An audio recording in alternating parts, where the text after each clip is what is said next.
What is up, everybody? Welcome to this week's Jesse Spec YouTube video. This week we're gonna get our hands dirty and we're gonna pull out the K20 engine from an EP3 so we can swap it into my MR2. This is a tutorial, so this can be very useful for all you guys who would like to start a Kswap and get the best way how to remove an engine from your own home garage. So without further ado, join me and let's dive right into it.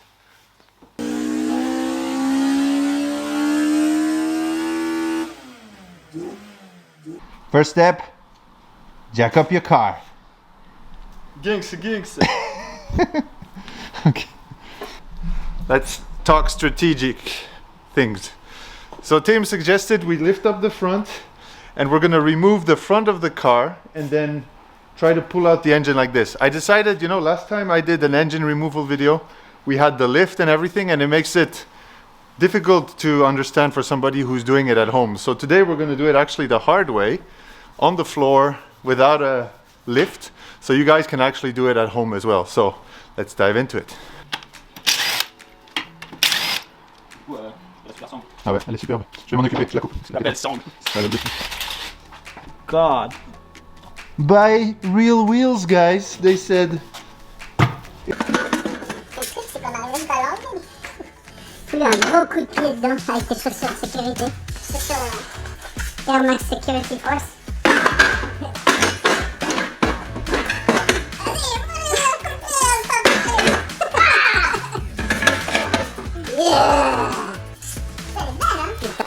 This may seem very obvious, but just put some lug nuts on your lugs before you destroy them by trying to hit on the center lock nut of your drive shaft. This is Tim's tip, and honestly, I totally agree with him, especially for people who are not used to doing this every day. Ça a l'air, regarde. C'est bon.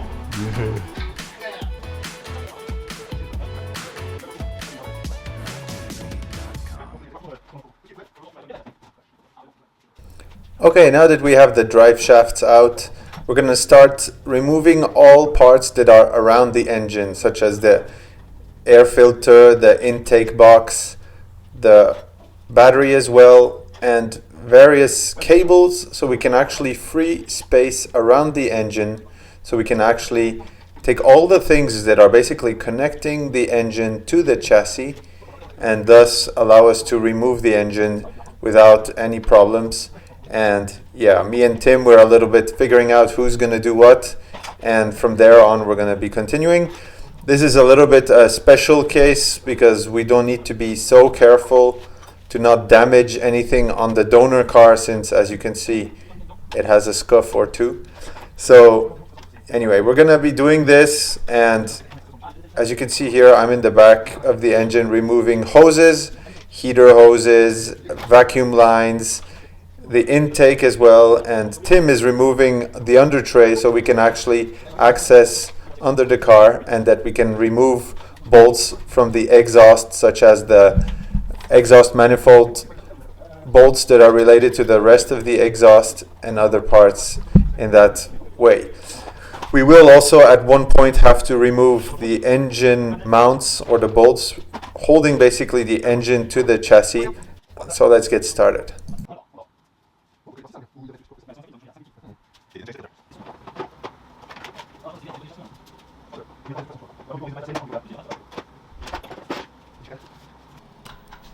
Okay, space is freeing up around the engine. You can see the airbox is out.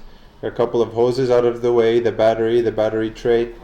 So let's continue and also empty the fluids. So we just emptied engine oil and gearbox oil. And now let's take a look at the ECU removal. Okay, the ECU is inside the glove compartment on the LHD cars. I don't know, sadly, on the RHD cars. So European mainland cars have the ECU on the right side behind the glove box. You can see that I removed the whole glove box to have extra space. And here you see I'm removing all the plugs of the engine loom that we're going to be needing for the swap, and it goes back there. Yeah, boy. Yeah. got it out. Puis, the hole is over there. So you see the hole over there, and once it pulled out, we put everything on the engine, wrap it as tightly as possible near to the block so we can keep some space. So now we're going to be pulling out the radiators and whatever is needed, like the radiator support bracket at the top, so we can actually free up some space for pulling out the engine from the top. Here you can see the transmission cables were also removed, including their bracket from the transmission. So that is one element less that is not connected. The cooling hoses also were removed. And here you see Tim is also removing the water radiator, the cooling radiator. And we will also remove the air conditioning hoses. Make sure to use a professional machine to remove the gases and not let them go into the atmosphere. So the only real, I'd say, unusual tool you need to remove an engine from this kind of car at home is a crane, because if you don't have a lift, of course things would be much easier with a lift, but if you have a crane you can actually perform the engine removal on the floor like we are doing. So try to get one of those. Don't need to buy one, but you can actually also just simply borrow one or rent one, and you usually don't need these tools so much, so it's actually something that I'd say is worth renting.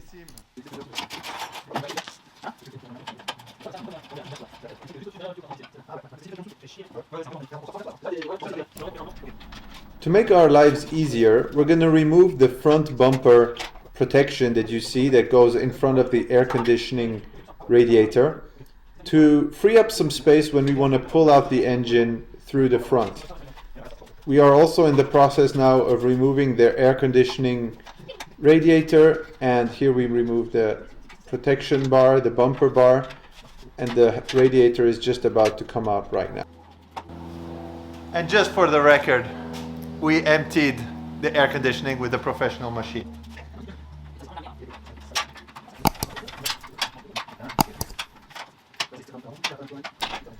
And for those of you who are wondering what is the liquid dripping on the floor, it's just condensation water, so don't worry. Okay, so look at how much space we managed to free up by removing the front bumper bar. Now we're just debating on, should we drop the car and pull it out from the top, or, well, anyway, in any case, let's just remove the hood so we can free up some space on top of the engine, and then we can have no risk of hitting anything with the crane. So I'm pulling out the hoses and pulling out the hood, which is, by the way, very lightweight on those cars. So what's left basically is we have the heater hoses in the back, we have the exhaust, and we have the drive shafts to take out. We're going to attempt, that's why we took the hood out, is to remove the engine from the top out like that with the transmission instead of taking it out. So that's good for guys like you and I that want to do it on a flat surface and don't want to use a hoist or anything. So yeah, let's get it done. I removed one engine mount screw underneath, and I removed the exhaust header from the main exhaust, and this is all going to help us be able to pull out the engine from the top, like out like this. Okay, so it's pretty dark here, but you can see that the exhaust header is detached from the catback, so to speak, which allows us to pull out the engine like this. You can see it right here where my finger is pointing. And I also took the chance to remove a couple of bolts, engine mount and transmission mount bolts underneath, so we can actually just lift out the engine from here. Removing the throttle cable. This is how you remove the air conditioning hoses. Wow. With lots of gentleness. Oh, sorry.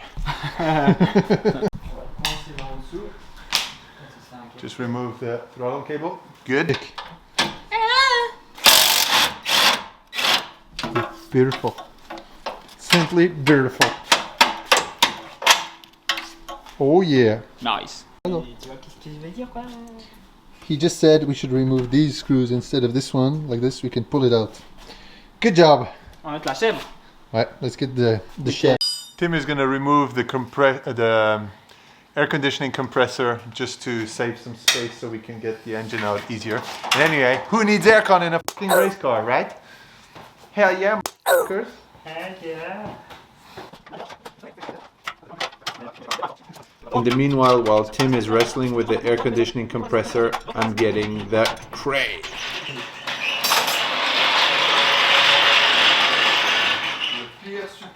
Oh, and he also was taking out the air conditioning accessory belt.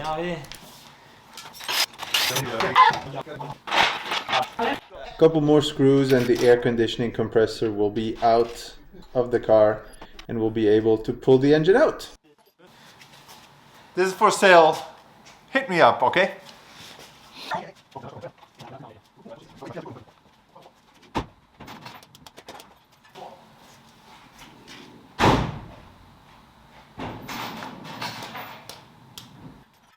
There are multiple ways to pull out an engine using a crane.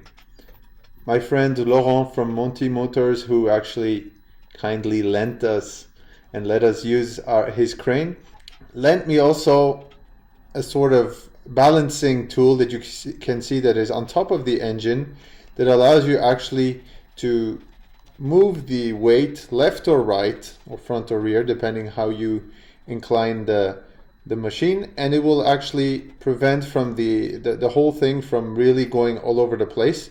So this is actually a really useful tool to use. Here we're just figuring out where to put the chain and fix it well to the engine without breaking everything.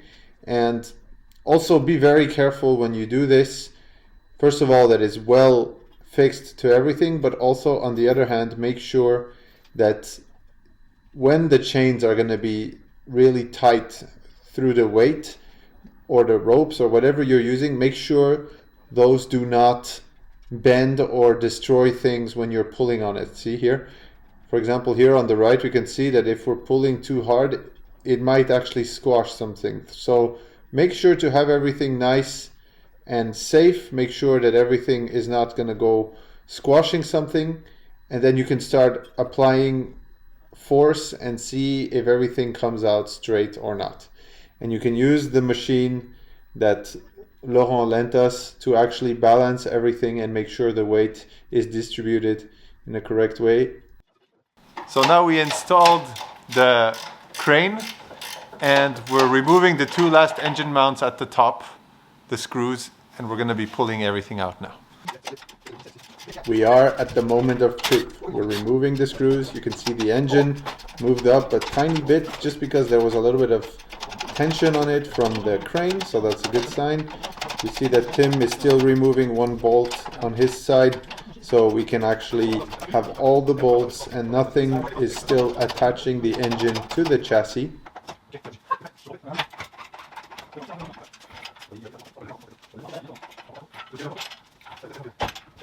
Here we are. Now it's just a balancing act of wiggling the engine out, removing the last screws and making sure not to damage anything when pulling it out. In any case, there's multiple ways of removing an engine from a car. Until now, I would always use a hoist and lift the whole body of the car and leave the engine on a pallet. And as you can see here, using a crane is a totally possible way of doing it as well. And you don't need a hoist, which is also something cool because for all guys who are doing DIY, don't need to buy a hoist for that. And the engine is out.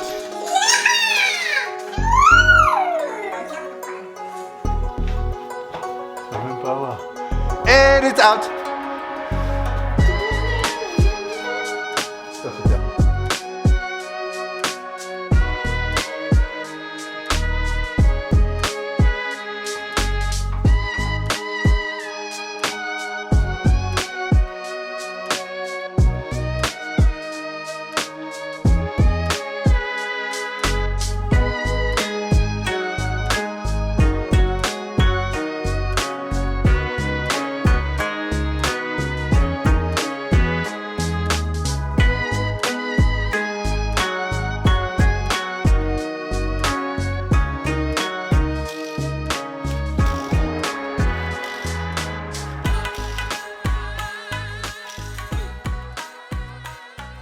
Now that the celebrations are over and that we are happy, we're gonna just remove the transmission in order to remove the clutch as well and the flywheel, so we can actually bolt the engine to our engine mount so we can work on the engine.